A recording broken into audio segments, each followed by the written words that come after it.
مجھے یقین ہے کہ اگر آپ سیاست کو سائڈ پہ کریں اور جتنے بھی یہاں سینیٹرز بیٹھے ہیں اگر وہ جا کے اکیلے اپنے دل اور دماغ سے سوچیں گے تو وہ بھی یہی کہیں گے۔ بسم اللہ الرحمن الرحیم۔ جناب بیرسٹر علی ظفر کی سپیچ نے پورے سینٹ پہ سکوت طاری کر دیا۔ ہم آپ کو سناتے ہیں کہ انہوں نے کیا کہا اور پھر اس پہ بات کرتے ہیں۔ میں بات کرنا چاہوں گا سیاسی انتقام کا، پولیٹیکل وکٹمائزیشن جو ہوتی ہے۔ پی ٹی آئی کے بانی چیئرمین عمران خان صاحب، ان کی اہلیہ، پی ٹی آئی کی جتنی لیڈرشپ ہے، خواتین ہیں، ورکرز ہیں، ان کی اگر سیاسی انتقام یا پولیٹیکل وکٹمائزیشن کی میں داستان لکھنا شروع کروں تو ایک بڑی کتاب بن جائے گی، لیکن میں کچھ خاص باتوں کا ذکر کرنا چاہوں گا۔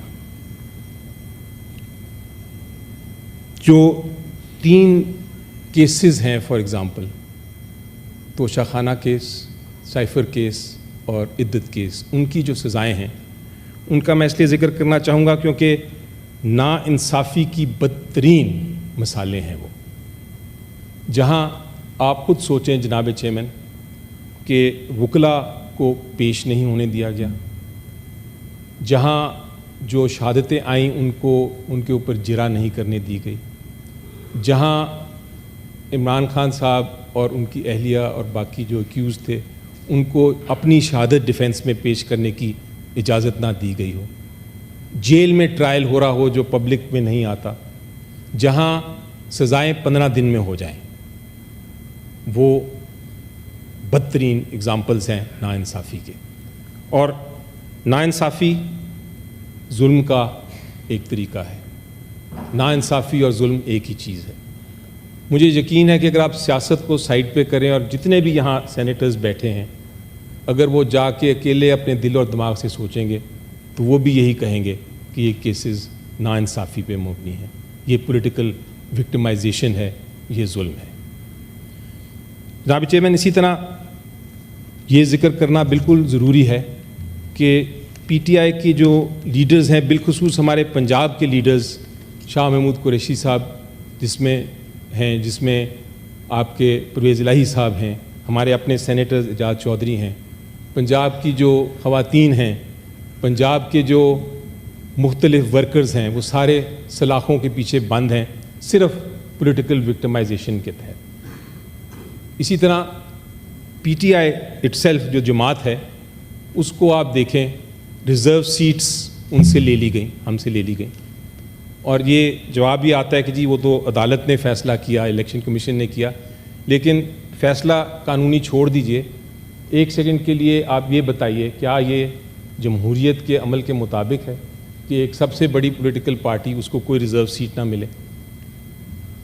لوگوں نے الیکٹ کیا لیکن ریزرو سیٹس نہ دی۔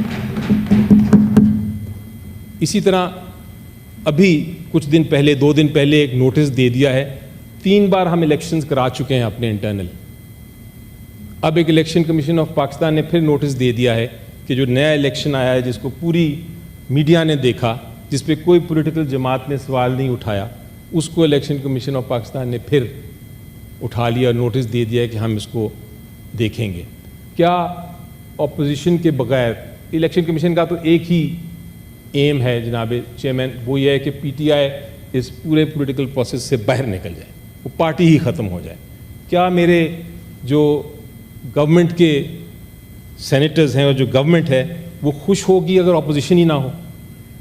کیا وہ یہی چاہتے ہیں کہ وہ ایسی ایک ڈیموکریسی ہو، ایسی جمہوریت ہو جس میں ایک سب سے پاکستان کی مقبول جماعت ایگزسٹ ہی نہ کرے؟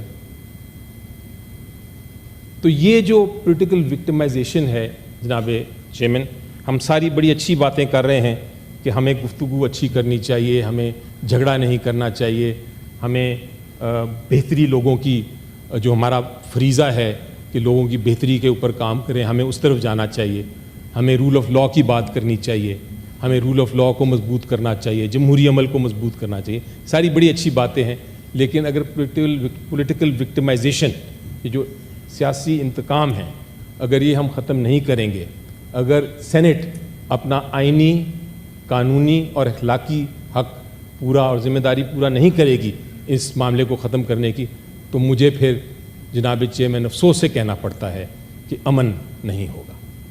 With this and with thanks to you, I end my speech. Thank you. سیاسی انتقام کی سب سے بدترین مثال جو ہے وہ پاکستان تحریک انصاف کے کیس میں دیکھی جا سکتی ہے. جو کچھ بھی عمران خان کے ساتھ کیا گیا، ان کی جماعت کے ساتھ کیا گیا ہے، یہ سیاسی انتقام کی پاکستان کی تاریخ کی سب سے بدترین مثال ہے. جس طرح سے پارٹی کو توڑ کے رکھ دیا گیا ہے اور جو کچھ بھی اس کے بعد کیا جا رہا ہے، کیا تمام سیاسی جماعتیں یہ چاہتی ہیں کہ پاکستان تحریک انصاف کو جو ہے سیاست سے نکال دیا جائے اور وہ اکیلی جو اقتدار پہ بیٹھ جائے اور کوئی اپوزیشن ہی نہ ہو؟ تو اس طرح سے پاکستان کی سیاست کبھی نہیں چل پائے گی. اگر سیاسی انتقام کا یہ رویہ اختیار کیا جائے گا تو آج پاکستان تحریک انصاف کے ساتھ ہو رہا ہے، تو کل جو ہے پاکستان مسلم نواز ہو یا پاکستان پیپلز پارٹی ہو، ان کی باری بھی آ جانی ہے. جتنی شدت اس دفعہ اختیار کی گئی ہے تو اگلی دفعہ ہر سیاسی انتقام جو ہے اس سے زیادہ شدید ہوگا. اگلی دفعہ پارٹیز کے ساتھ جب سیاسی انتقام لیا جائے گا تو انتہائی شدید قسم کا انتقام ہوگا. تمام سیاسی پارٹیز کو اس پروسیس سے گزرنا پڑے گا. آج اگر تمام سیاسی پارٹیزیں ہوش کے ناخن لیں گی، اپنی عقل کا استعمال کرتے ہوئے یہ فیصلہ کر لیں گی کہ جمہوریت جو ہے وہی سب سے بڑا انتقام ہے. اگر کسی سے انتقام لینا ہے تو جمہوری طور پہ لینا چاہیے. اگر کسی سے انتقام لینا ہے تو الیکشن میں جیت کے لینا چاہیے. اگر کسی سے انتقام لینا ہے تو اپنی پروگریس کو اچھا کر کے لینا چاہیے. جس طرح سے انتقامات اس وقت لیے جا رہے ہیں، کیا یہ انتقامات جو ہے اس سے کوئی بھی پارٹی جو یہ کہہ سکتی ہے کہ عمران خان کے ساتھ جو کچھ بھی کیا جا رہا ہے یہ سب جائز ہے؟ جس طرح کے کیسز بنائے گئے ہیں، کوئی سیاسی پارٹی کہہ سکتی ہے کہ یہ کیسز جو ہے سوائے انتقامی کارروائی کے اور بھی کچھ ہیں؟ ان کی کوئی بھی حقیقت اور بنیاد نہیں ہے. اس سے بڑے بڑے کیسز جب معاف کیے جا سکتے ہیں تو یہ بہت ہی چھوٹے کیسز ہیں. جو کچھ بھی کیا جا رہا ہے یہی جو ہے تاریخ میں ریپیٹ ہوگا، اور جب دوبارہ ریپیٹ ہوگا تو انتہائی شدت کے ساتھ ریپیٹ ہوگا. عمران ریاض خان نے کہا تھا کہ آج جو کچھ بھی کیا جا رہا ہے اگر سیاسی پارٹیز اس کے اوپر خاموشی اختیار کریں گی تو کل ان کے ساتھ اس سے بدترین ہوگا. اب یہ عمل جو ہے رکے گا نہیں، اور سیاسی پارٹی جو آج تماشا دیکھ رہی ہیں کل ان کا تماشا دیکھنے والے جو ہے ان کے اوپر ہی ہنسیں گے. اپنی رائے کا اظہار جو ہے کمنٹ سے ضرور کیجیے گا. خدا ہم سب کو اور ہمارے وطن پاکستان کو اپنی زبان میں رکھے.